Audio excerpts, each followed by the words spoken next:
Little review for you. So today I'd like to just talk a little bit about something I found the other day based on something I like, which is Jeff Wayne's third, I guess, album of War of the Worlds.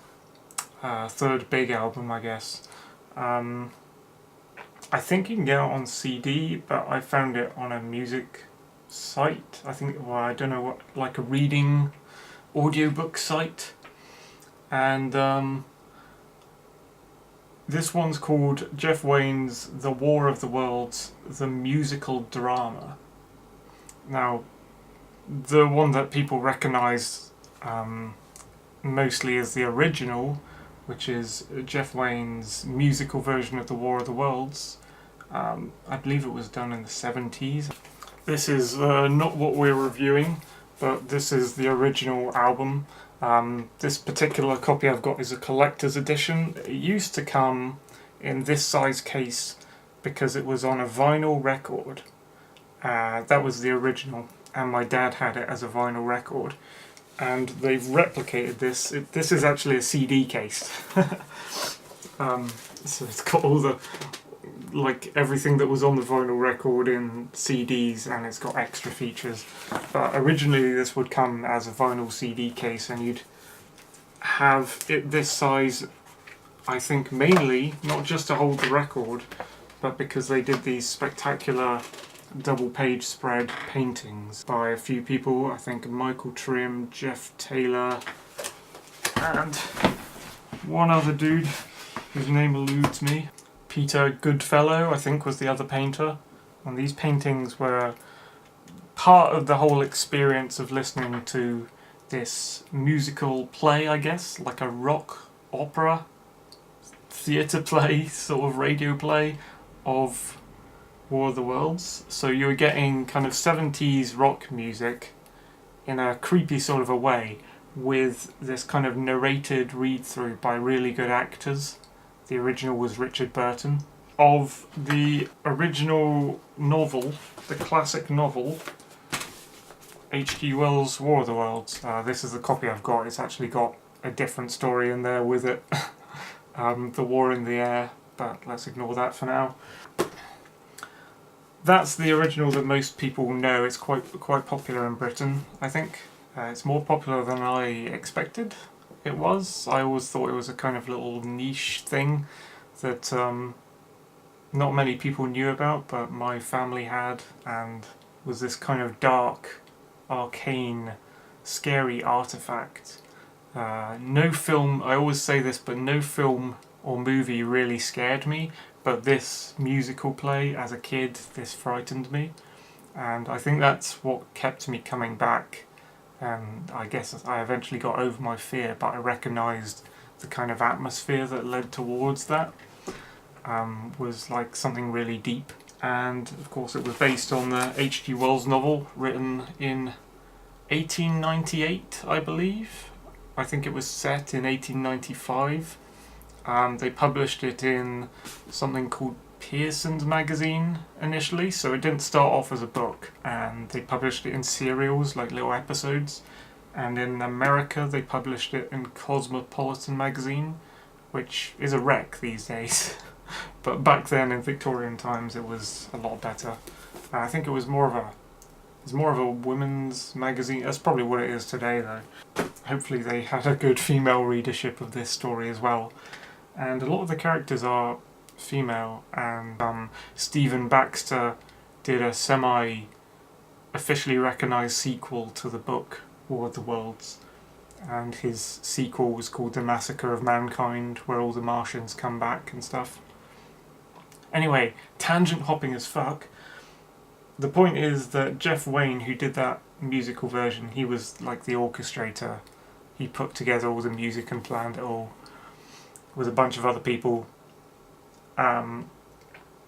The second album version he tried to reboot War of the Worlds, and it was not very successful. I think it introduced a lot of new people to it, but in a bad way. Like, all the new people should have seen the original album, because the reboot had tons of ugly, modern musical cues that just didn't fit the story, I think, didn't fit the atmosphere, and just kind of ruined the atmosphere. And that had Liam Neeson playing the main character, which was kind of a poor fit, because you'd think it would be an excellent voice, and it's good in its own way, but it's is he Irish or something? His voice is very different from Richard Burton's, who's like a Welshman, playing an Englishman, I guess, in this, in a very eloquent way. So that second reboot album was called War of the Worlds: The Next Generation. And then we have this third one, which I've only just discovered and only just got through listening through, which is Jeff Wayne's War of the Worlds: The Musical Drama, which I will refer to as the third album he's done. So this I found on this audio site, Audible, and it's actually 5 hours long, because it does more of what I was doing very recently, which is doing an audiobook read-through of War of the Worlds. And I had to check myself and think, wait a sec, was this being recorded like at the same time as I was doing my read-through of the audiobook? Because it was weird that I'd just finished my read-through of the audiobook and then I'd found this. But I think they released in November, so I'm not sure when I finished putting mine together.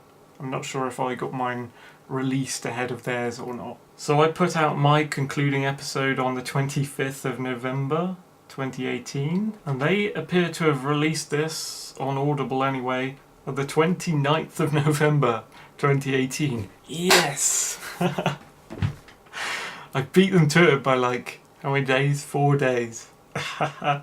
So I don't know if people are searching for this thing, but I might get some extra publicity from that if someone searched the terms on YouTube and they didn't just find this, but maybe they find my thing as well. that'd be a laugh if that happened. But yeah, I've only just discovered this. I didn't know it existed, and it's quite good. There are a lot of parts of it. I mean, there are a lot of parts of it that are quite bad as well, I should say. I'll do a quick run-through review, but basically they've not read word for word like I was doing H.G. Wells' original novel. So they've embellished and they've made their own version, which incidentally is what the musical version is. It's like their own abridged, cut-down version, and they've put a few of their own characters in and changed things around. So that's what they've done here. But it's a lot longer, this one. It's 5 hours long, 10 episodes, and they do pull an awful lot from H.G. Wells' novel, which I really appreciate. It's like they didn't just make up everything, like they didn't make up their own version to fill the gaps by paraphrasing.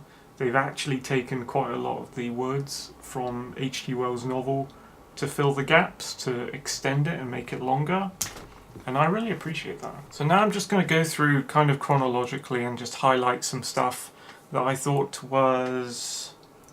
Okay, I'm going to say most of the things I say might be what I thought was bad about it and some criticisms, but I should say that everything that I don't criticize is probably good. And there was a lot good about it. Michael Sheen plays the journalist, the main character, and his voice is a lot better than Liam Neeson's for the role. He does an extremely good Richard Burton impression. It's not quite as deep as Richard Burton's voice, and you can sort of recognise that it's him. You can if you're I mean, you don't have to pay attention too hard to tell that it's not Richard Burton. His voice isn't as deep, but he does a really good impression of it. That some scenes you kind of phase out a little bit, and you realise that you're mistaking some of the lines he says for Richard Burton. He's really mastered his craft on that one. I don't think that's what he sounds like normally, because I've seen him in a lot of TV programmes and things. I think he played H.G. Wells in some BBC drama, so it's quite a good fit in that way as well. So for other people who've listened to this, what did you think of it? Did you think my criticisms were shared by you in any ways? And if you have only heard the musical edition, or seen my audiobook or read the book, some of this might be for you because it's like talking about things in order, the story of War of the Worlds in order. So it's mainly for people who've at least heard the musical, I think. So the use of music cues from the original musical, they're not always where they're meant to be. So one big thing is that they will play Dead London, which is the musical piece for the final chapter. They will play it over and over again throughout the entire piece. This kind of creepy, slow ching ching ching ching ching ching ching ching ching ching ching ching ching. This kind of plodding, tense, kind of dead theme. They'll keep bringing it back for like travel moments and stuff. And then they'll bring up random themes where they're not meant to be, which kind of destroys your feeling. Like, I wouldn't say that this new third album is complementary to the first album. If anything, it takes too much from the second horrible reboot album, which didn't work musically. It doesn't really complement the first album because when you hear the first album, everything's in the right place. All the audio tracks are in the correct place. Like, it's meaningful where they are in the storyline. So you've got the theme. Okay, so you get the musical edition, and the ideal way to do it is you play the musical and then you go through kind of painting by painting and look at the paintings as you go through, and the music fits and creates a certain atmosphere for each step of the story. And the thing that this audio version does is it rejigs everything to be sort of in the wrong place, which is really jarring and kind of fucks with the atmosphere a little bit. The main format of the story in the musical version of the War of the Worlds is you start with Horse Common and the Heat Ray. 2 feet of shining screw projected when suddenly the lid fell off.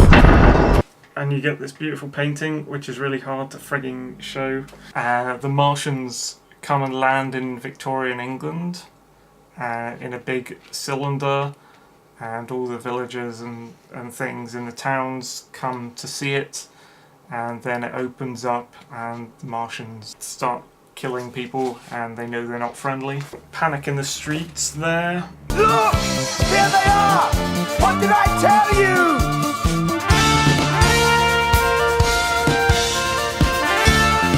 Which goes with the track The Artilleryman and the Fighting Machine, in which the Martians advance out of the pit on these giant tripods. They have machines that can walk, and they start marching around and destroying the countryside and conquering. Thunderchild's there. The invaders must have seen them as across the coast they filed. Which they use as the album cover in pretty much all editions. Which is that the Martians have basically conquered London by that point. They've gone all the way to the east coast of England, and the only thing that stands between them and conquering basically the Earth, because I think British Empire at the time of the 1890s was like the most powerful empire on the planet. So you conquer England, you conquer London, you've basically like wiped out the number one power in the planet. And obviously the key to England's success as an empire is its navy, and it meets this the Martians meet this ship here, which is not accurate to the novel because it's meant to be an ironclad, and this is like some kind of more modern looking frigate. And basically this ship of the British Navy is the nearest thing to like having an equal machine to what they have that could beat them. It's like almost a match for the Martians. and it does kill one of them, but obviously there's more Martians than there are these ironclads. After that, the Martians basically conquer the world and they start terraforming it with the red weed.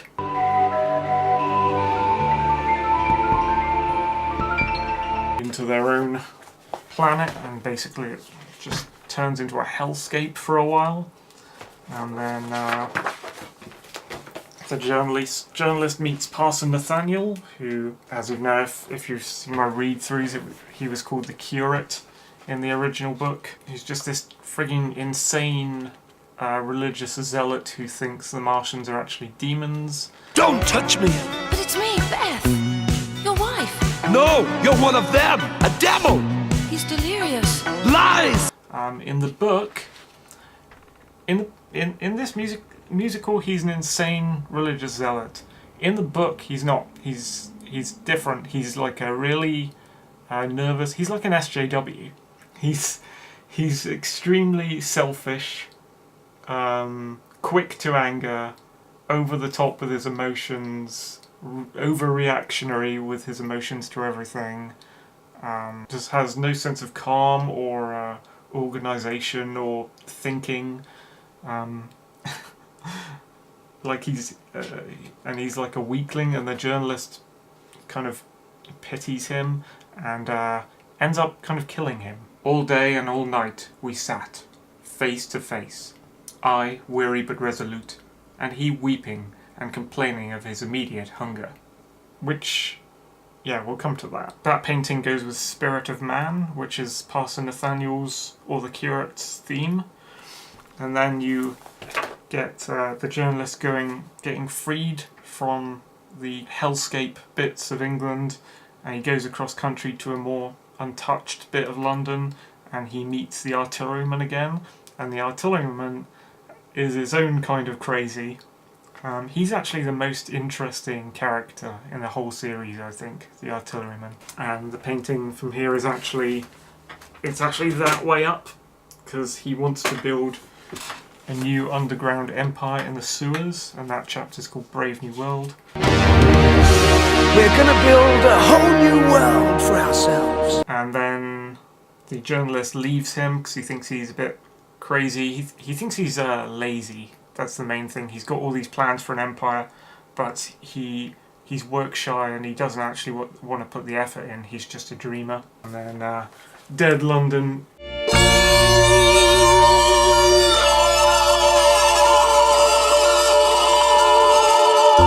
I stopped, staring towards the sound. Is the climax chapter. I wouldn't say it's the last chapter, although I think of it as the last chapter quite a lot, but there are actually two more afterwards. Dead London, journalist goes into the ruined parts of London and discovers that the Martians have just been killed off by bacteria, because on Mars they've eradicated bacteria like centuries ago, the Martians, and they've basically like forgotten that it existed, and they thought they didn't have to worry about it ever again. So when they take their conquest towards like sunward towards Earth, they didn't think about bacteria, and so it gives them disease and wipes them out. And then there's no paintings after that. That was the last paintings. You've got a epilogue part 1 and epilogue part 2 are the final chapters. Epilogue part 1 is like The pulse of life, growing stronger and stronger, would beat again. everyone's celebrating the victory over the Martians, and it's all kind of joyous, and there's a little bit of apprehension of like, are they gonna come back? We don't know. And then epilogue part 2 is just like they call it NASA. We're getting great pictures here at NASA Control Pasadena. And it's just kind of a made-up chapter that isn't in any of the books or anything. It's something that JeffWayne's crew made up themselves, where this weird fake scenario where in the future NASA's sending probes to Mars, and in this version that's supposedly when the Martians come back to attack Earth, and it's like a little teaser for some version of WOTW that I don't ever think will be created. I'm sorry, I fucking tangent hop like fuck. So Back to the audio drama, the third album, which I'm trying to review, but I keep getting sidetracked by giving you backstory that I suppose is helpful in a way, but also makes this massively long. Anyway. Now, look closely. There. I think. A reddish flash. Was that it? That makes 4. In as many nights.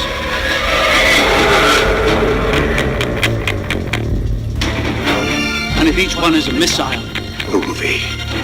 Nothing can shoot that far. To carry warfare sunward would be their only hope of escaping from a dying planet. Trust me. The chances of anything coming from Mars are 1,000,000 to 1. So in chapter 1, they use the music cues from when the soldiers are meant to arrive. They use that too early. There are fake Martian voices. This annoys me. It was created from the remix album. Remix album was, it wasn't one of the main albums. It was like a little spin-off thing that they created, I don't know, late 90s, early 2000s. I bought it. It's okay. It tries to modernise music and make these kind of disco, techno, electronic remixes and stuff of these original tracks, and completely atmosphere destroying. Really kind of, they're interesting as if they belonged in some other universe or something, but they're not. You know, they're not dark enough for the original. Anyway, that created these fake Martian voices in one track, which just sound like vampires kind of babbling to each other. The problem is, of course, the human. Mars is incapable of sustaining life. Our efforts to maintain the biosphere are exhausted. And they used that in the reboot album, I believe, The Next Generation, and they use that every now and then in this as like little Martian whispers. And I think that's friggin' ugly. I think the way the Martians should talk, although Stephen Baxter's novel and parts of H.G. Wells' novel said that they might talk telepathically, the way I'm used to hearing the Martians communicate is with the sounds they make, all these kind of ugly, deep-voiced, loud sounds, like you've got the wee-oo, wee-oo, wee-oo, wee-oo, wee-oo, wee-oo. You've got that kind of, these owl-like hoots and things, and then of course you've got the massive war cry, which is ooh-la, which I can never replicate myself because it's some kind of weird synth instrument with a voice. And then, like, there are various tiny little bits of sound every now and then in the musical album which I attribute to the Martian's voice. Like, there's a bit where Nathaniel's like, "The voice of the devil is heard in our land," and then you hear this voice which is like, "Ow, ow." I can't even do it, but I think that's a Martian voice as well. So I don't like these little whispery vampire voices, they're annoying. It's noticeable that they haven't got Stent or Henderson as characters in this. They weren't in the musical, but I thought because they're expanding this to be more like the book, that they'd have more of the original characters. They have Ogilvy, which is pretty good. They don't have... I don't think they have the journalist's neighbour. They make a lot more use of Carrie in this, but they do it in a weird way. I'll get to that as well. Carrie is the main character's wife, the journalist's wife. In chapter 2 they use way much of Dead London for journalist's escape from Horsell Common and the Heat Ray scene. There's random use of Brave New World and Epilogue 1 as the soldiers arrive. See, I don't like these tracks being taken out of context from where I remember them to be, as themes that illustrate a certain time and place, and then just chucking them in at a different certain time and place in the story to try and illustrate that. That just doesn't work for me. There's too much of the new generation reboot synth electronic stuff as the Martians fight the soldiers. It's the general feeling of the musical drama 3 is that it's too actiony. A lot of it moves really fast and it doesn't slow down and stay mellow to create the slow-paced creepiness that the book and the original musical had. There's an annoying moment where they introduce the artilleryman far too early. He's replaced one of the soldiers that are going from house to house, telling everyone to leave their houses. And it's mainly annoying because he reveals that the Martians are in tripods before they've been revealed to have been in tripods, which happens in the storm later on.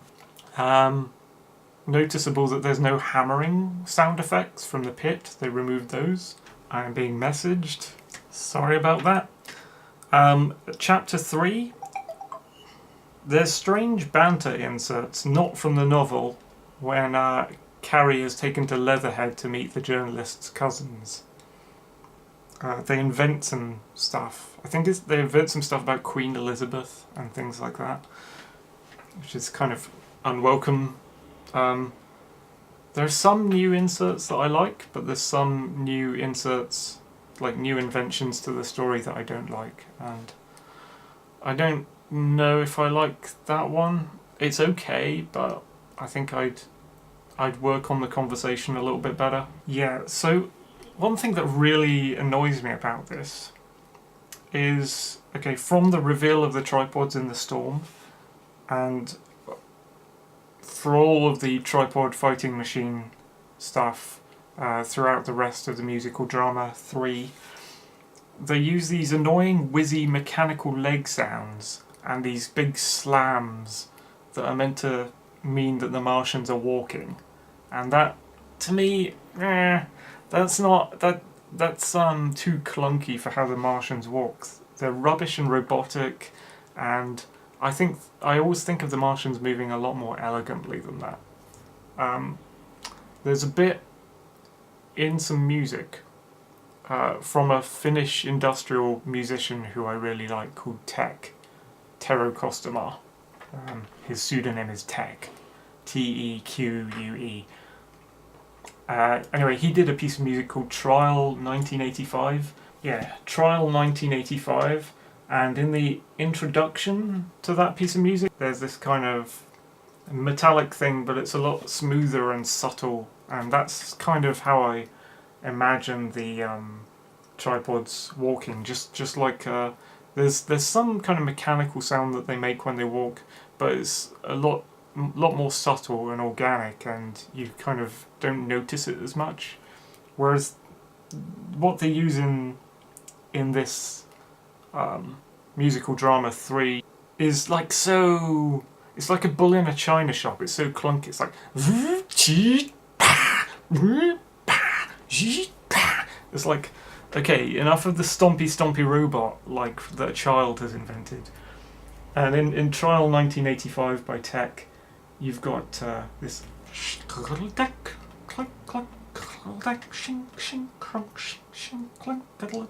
like, I'll play a bit if I can. I hope you won't mind, Mr. Tek. Sorry about this.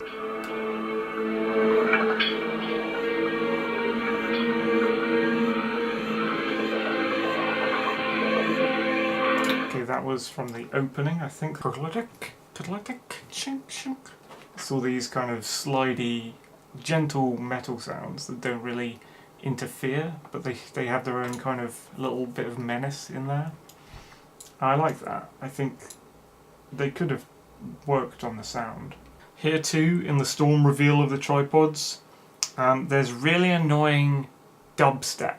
I mean, it's full on dubstep. It's like wub wub wub, and I hate wub wub dubstep. It's a really annoying new... It's not even new anymore. I think it's outdated by like a couple of years, but it was like a fad that loads of people were obsessed with, and it was just like kind of a gross musical period to me. I never got into dubstep. I much preferred industrial. I think Jeff Wayne would kind of do better to like recognize that he was in his own genre of kind of like synth stuff and maybe some degree of electronic, but like synth and rock and stuff that belonged in the 70s and 80s, and that was all a specific genre, and then bringing in like modern techno and electronica and dubstep or even industrial into the musical version of War of the Worlds doesn't work. It's like suddenly inserting a whole different musical genre in your musical genre that you had before, like suddenly inserting an entire chapter of jazz music or R&B or some shit like that, or pop music even, into War of the Worlds. It'd just be so jarring, and it is jarring to hear dubstep here. Don't like it. They play a bit more Dead London out of place as he arrives at his house in the storm. Then what I liked here was there was some new music for a moment, and then it changed into like Forever Autumn and Dead London, but just for the moment that the journalist sits on the stairs sopping wet. I'm not sure if it entirely fits, but I was appreciative that Jeff Wayne had done some new music, which happens like hardly at all in this whole audio drama. This one sounds a little bit like Blade Runner, this kind of synth, so I don't know entirely if it belongs, but I was just happy that Jeff Wayne created something, because the problem with this entire audio musical drama 3, as I keep calling it, is it's nearly all remixes, and a lot of it is from the New Generation album, and I don't like the whole remix stuff with modern music styles. It just doesn't work. I think he should stick to that like 70s, 80s synth stuff, and I think he should try really hard to make new music that is just as creepy and offbeat and unexpected. He needs to do a lot more of that, and he just doesn't get the chance to do that in this album. It happens all of like 2 times, maybe 3 times-ish.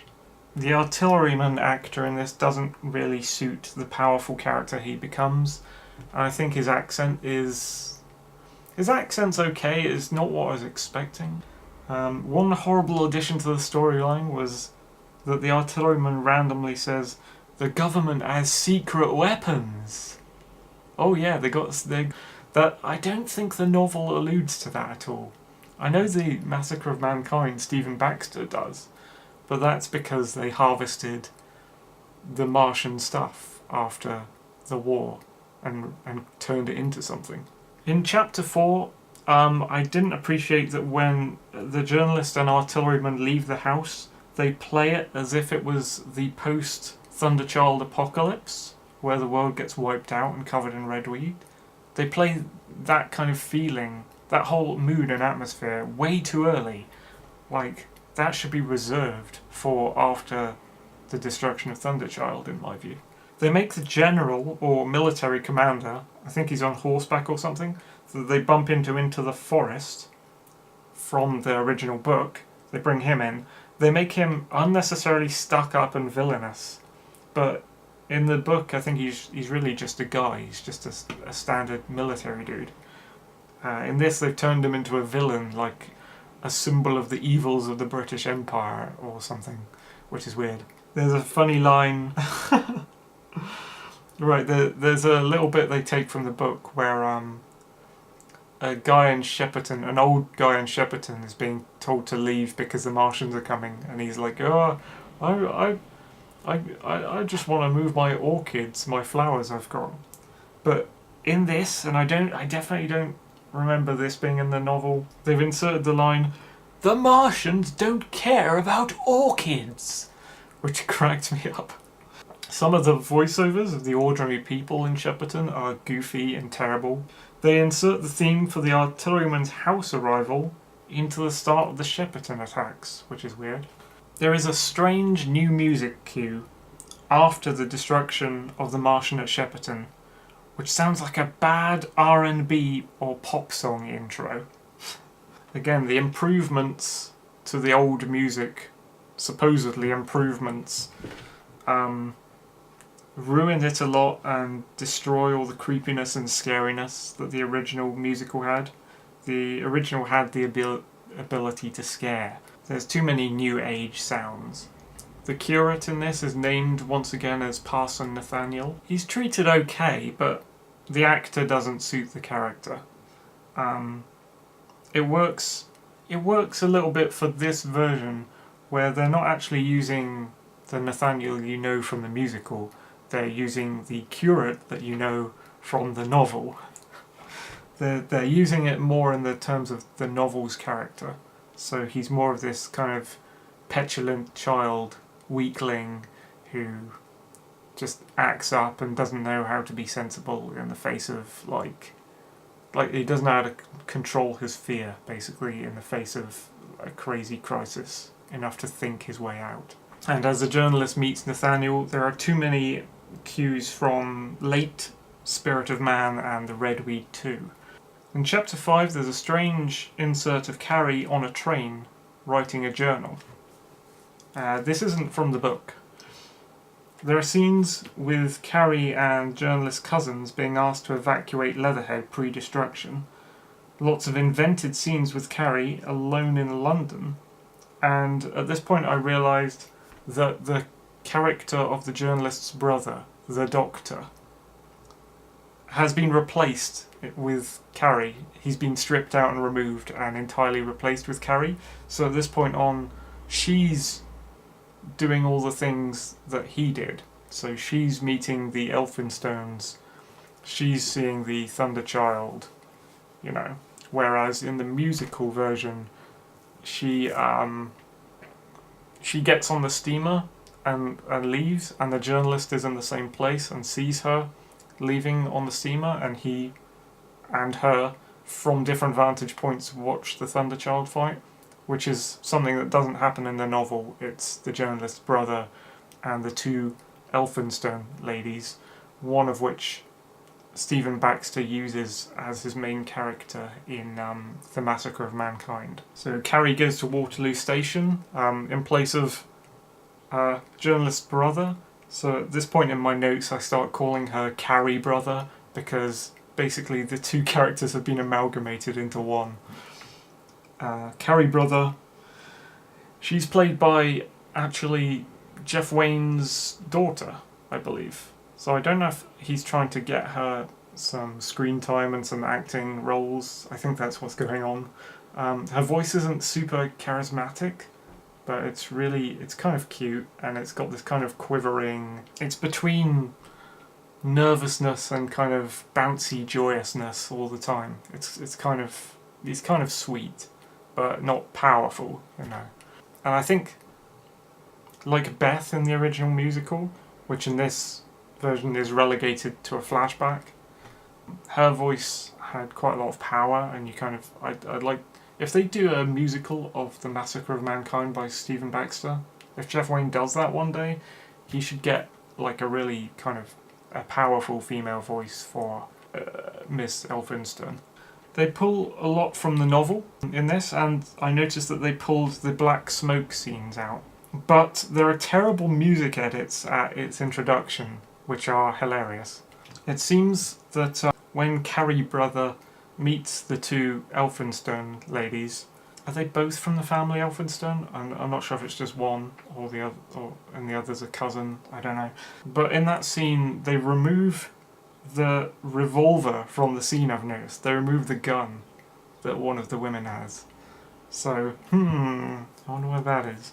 There are weird ass mutant synths and big footsteps for no reason, as Carrie Brother sees the tumultuous crowds of the London Exodus. You know, that huge scene that goes on for ages when I was doing the read-through of the book, where it's just like, make way, and everyone's just like crowds forever, just stumbling over each other, crashing into each other and trying to squeeze into country lanes and roads. And then for some reason, they introduce that they're going into that crowd of the London Exodus, and then for some reason the theme tune, the main theme tune of War of the Worlds, plays proudly for no reason, for ages, and then and then stops. And then the end of Thunderchild's spookiness plays very inappropriately during a scene when Carrie and the brother should start describing the crowd chaos. And then a chapter ends, and then it moves to chapter 6, and then she starts describing the crowd chaos. It's really jarring. There's a weird line here where Carrie says, "The setting sun looked like one of those exotic photos from India," which was quite weird. More inappropriate playing of Dead London. There's random playing of Brave New World as they continue to get to the coast. They're taking lots of liberties rewriting the source material in places here. They had a bit where it's like, we ran into vigilantes, which is there's a really tiny section where the brother's horse gets requisitioned, and it's so small in the novel, and they've expanded it into some gruff, angry criminals got into an argument with them and stole their horse away and told them to piss off and walk to the coast. So Carrie Brother describes the Thunderchild story on her own here. At one point she kind of breaks the past tense journal style, which is the whole... For anyone who's not read War of the Worlds, the whole story is basically written from the perspective of the journalist writing a journal about the events of the Martian invasion after it's finished happening, so that the people who survived the Martian invasion can see from his eyes what happened during that war. So every scene should be described not as if it's happening in the present tense like now, it should be described as it's happening in the past. And at one point she's here the fighting machines, they're in the water now, and it kind of breaks that style, that tense, and it's really strange. Carrie calls Ostend France, but it's Belgium. The audio play starts losing steam a bit here, just before Thunderchild begins. And I notice at this point that this musical drama 3 is basically all reading, and there's actually no singing in it. So the thing about the original music is that there are a few sections of the story which are illustrated by singing, and it was interesting that it was absent from this. It kind of worked, but at the same time you did miss the singing quite a lot. It kind of added some... It helps tell the story more interestingly, and it kind of adds some a level of enjoyment to what's going on, that some of the story is kind of sung. I don't know what that is. At chapter 7, I noted that they were playing quite a lot of bits of music that they're going to play later in reverse, or at least tearing out small clips of the music and playing it in reverse, and then later on playing it the normal way round, which was annoying.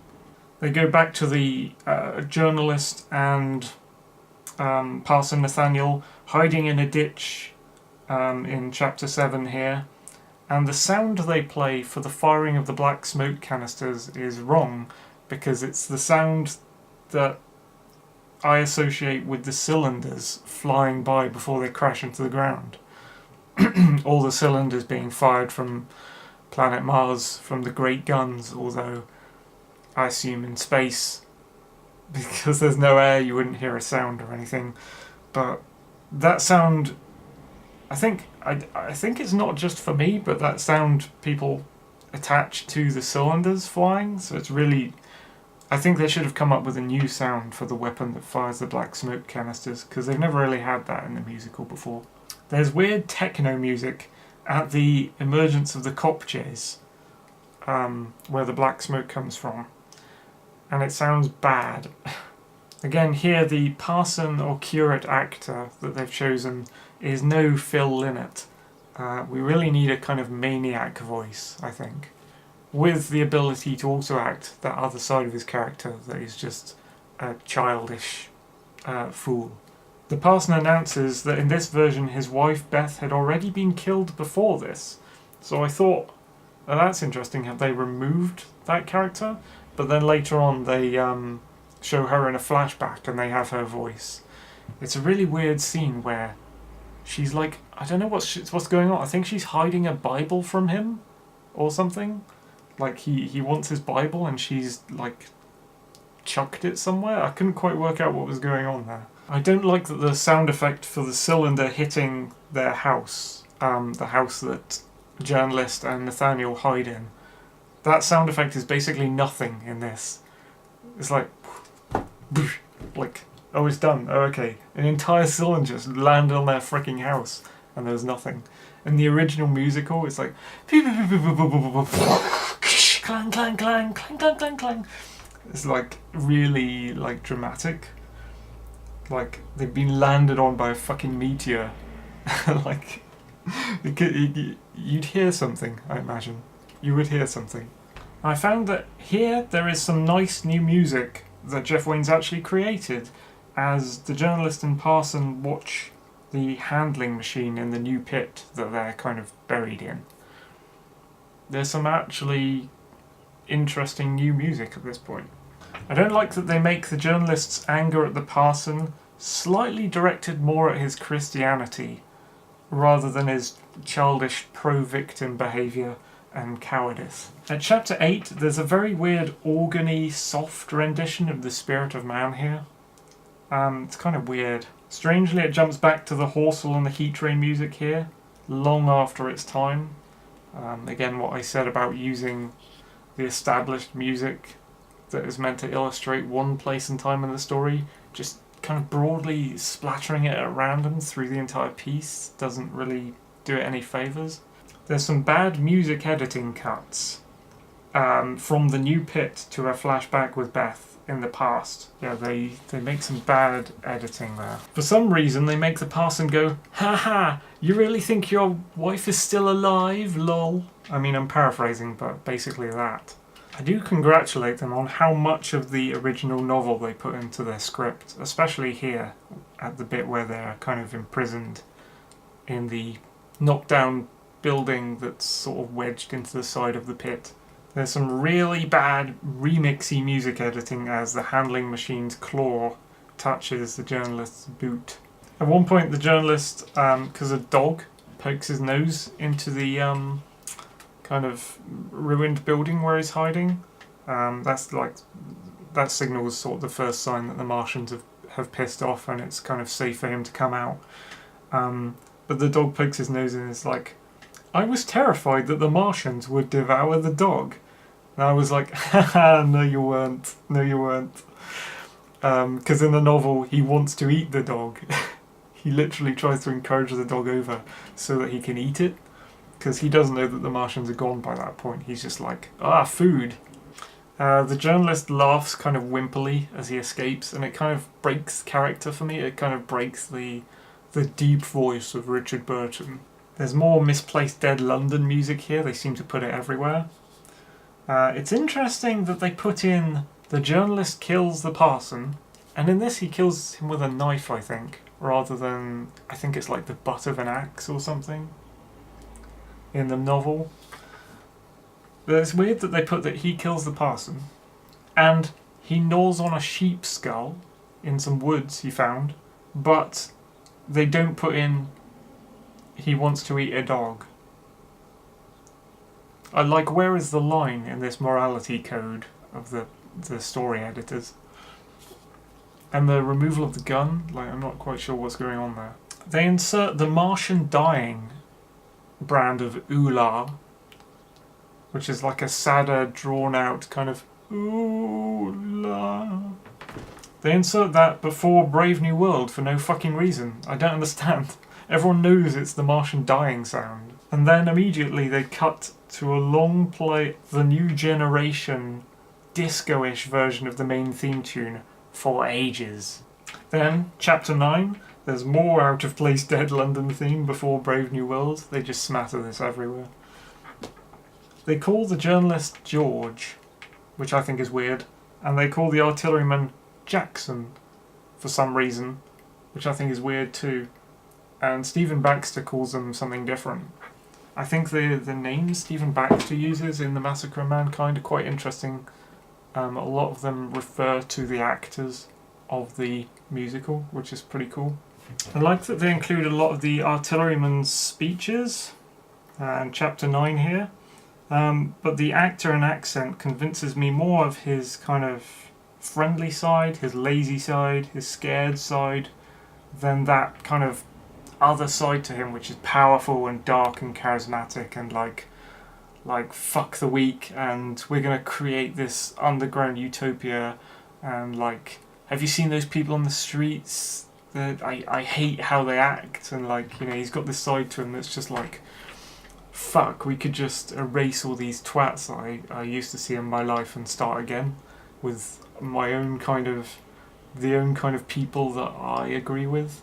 This actor plays the kind of mellow side, like when he's friendly or when he's scared. They like have some food and he's escaped the first Martians to come out, and he tells his story. He can do that a lot better than he can do the dark, powerful side, I think. There's a random use of Horsell and the Heat Ray, again, as journalist and artilleryman are digging. I don't know why that's there. It should be Brave New World. And they really make this version of the journalist quick to anger, especially as he leaves the artilleryman. It's quite strange how pissed off he is when they part ways in this version. I think that's absent from all the other versions. It's more kind of, I don't know, dismissive in the other versions. Like, they don't have a dramatic falling out, but in this version, Musical Drama 3, they do. Still in Chapter 9, there's some gentle Diablo-like guitar music, which is quite nice, but it turns into Dead London as the journalist sees the whitened pieces of red weed. The journalist, unfortunately, calls the Ulla a death whale before it's been fully revealed in the story that the Martians are dying. So they keep trying to, like, they keep revealing stuff before the point at which it's meant to be revealed. And then Chapter 10, so this is the last chapter of the Musical Drama 3. So the Martians are dying. One thing I laughed at was that when the journalist marches recklessly up towards the Titan, like he's going for suicide, basically. He thinks he thinks they're alive, I think, at that point. He doesn't really know what's going on. He doesn't know that they're dead. So he marches up to them like, yeah, fuck it. Everything I've had is gone. Kill me now. But in this version, they almost word for word do the Arnold Schwarzenegger Predator line, where he's trying to trap the Predator and he goes, "Kill me, I'm here, kill me. What are you waiting for? I'm here, kill me, I'm here." They fucking do that in the Richard Burton-alike voice as he marches up to the tripods, and I couldn't help but laugh at that. That was so fucking funny. Then it moves into kind of epilogue area of the story. It's strange to hear the Red Weed Part 1 played as journalist takes a train to Woking. If you know the story, the Red Weed's like mostly starting to die off now. It's all kind of going white and dying. So they've kind of exited the hellscape of London and South England. So it's really weird that they just play the Red Weed again. Yeah, and it just feels really confusing and imagination dismantling to hear all these tunes played out of order and in the wrong context. It kind of screws with your vision of the story if you've already grown up with the first musical. There's a child looking at the Martian that's in the Natural History Museum, which is an actual thing in the novel. I don't know if they pickle it or what, but they somehow preserved one before it rotted away. But in this they put a child in, and he's going, "They're rubbish monsters." It's like, fuck, excuse me, child, shut the fuck up. No, they're not. Yeah, and the whole story in this version ends on a weird line that I wasn't expecting. I think it ends on the word inevitable, but the line that they've chosen is different in this to other adaptations and to the book and to the Spielberg film, which chooses, actually, if you can believe it, actually chooses a line of the novel. But that they end on a different one in that film. I'm a nut for War of the Worlds, seriously. I basically know almost every adaptation except I don't think I've looked. I don't think I've looked at kind of the fan novels and stuff because War of the Worlds went out of copyright, so basically everyone just fucking tried to do a sequel, and I think I began writing a sequel. I don't know if I'll continue with it now, but all the official versions, I think I basically know them. Even the shoddy 1950s film where they're basically flying swans, I don't know what that was. And in the Spielberg version, they're like little fucking... They made the Martians little monkeys. Like, what the hell? Little tripod-legged monkeys? No. Yeah, so as a last note on this musical version, this musical drama, album 3 by Jeff Wayne of War of the Worlds. There are several repeating sounds which are ugly to hear. They do this shonk sound. And they keep playing that over and over again in the background for no reason. It's not attached to a character, it's not attached to a place, it's not attached to an action of the Martians or of the Red Weed or anything. It's just like, shonk. Like, why? Why do you keep doing that over and over again? It's one of these horrible reboot remixy things from the Next Generation album. And there's another thing where there's an echoey sound that sounds like spinning a coin on a like spinning a heavy coin on a table until it stops. Like you get that.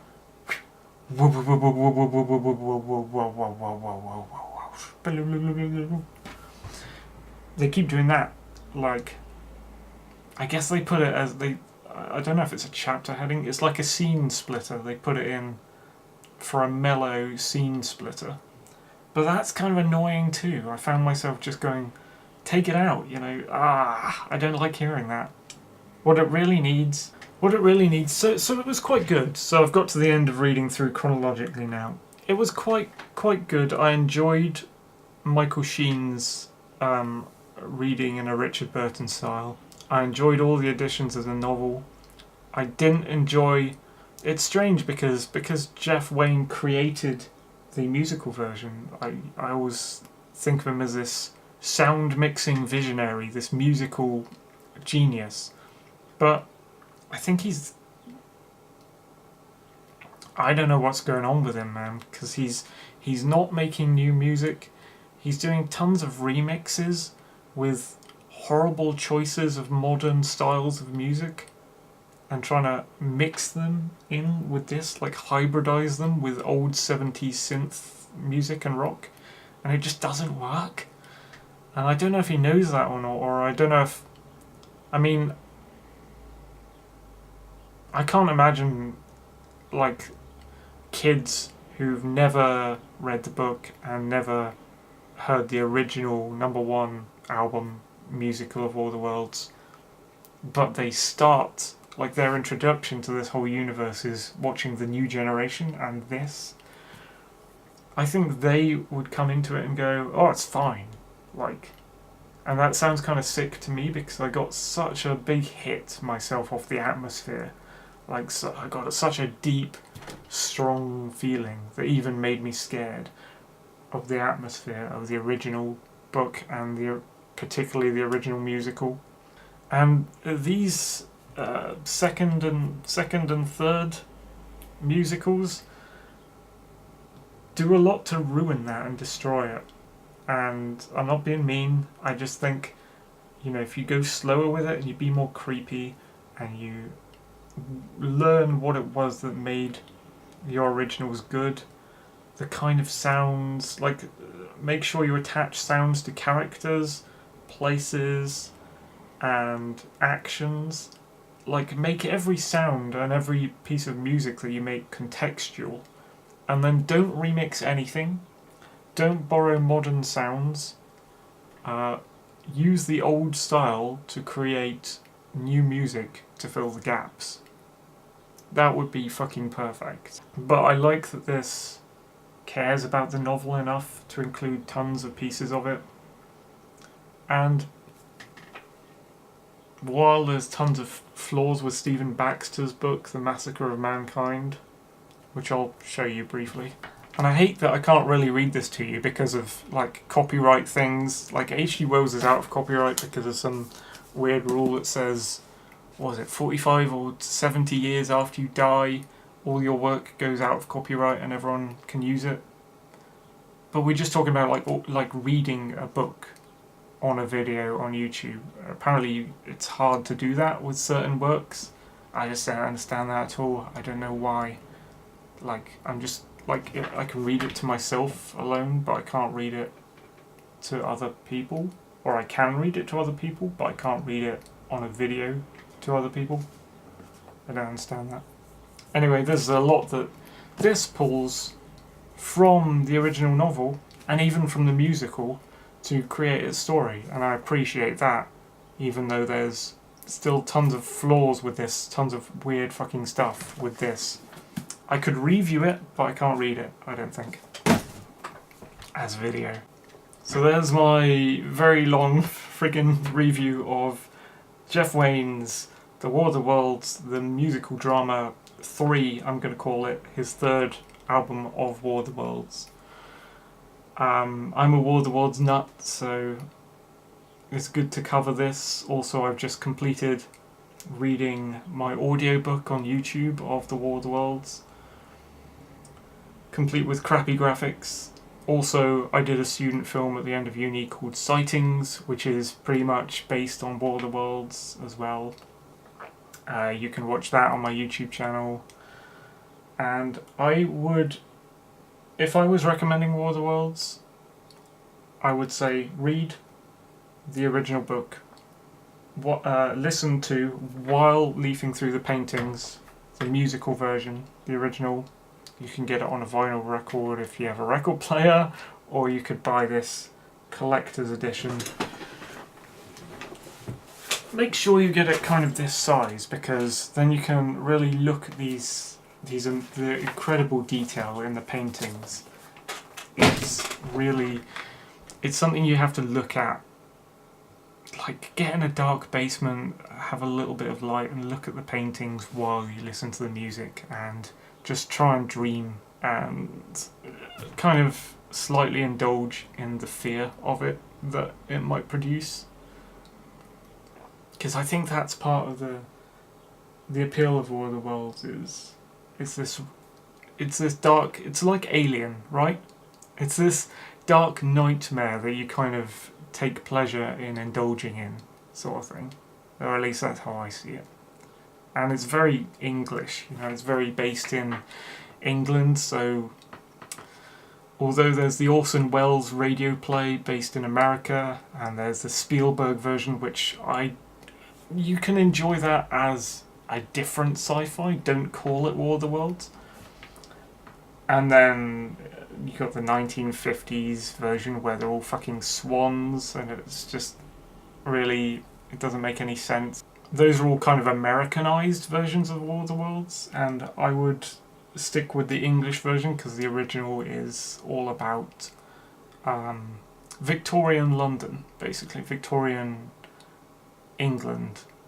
And if you basically turned up the technology to a more modern era, World War II, say, I don't know about World War One, but World War II, then the humans would beat the Martians like that, because that's the level of technology that the Martian fighting machines are, in my view.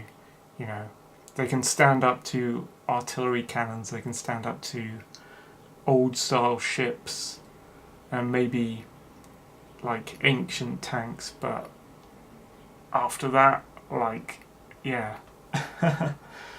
You can't, it's not something you can modernise, I think. Because their whole look as well reminds me of the Industrial Revolution and old stuff. It's definitely something that's set. It's like a steampunk that is set firmly as an alternate universe coming from Victorian times. Anyway, I'm done, I think.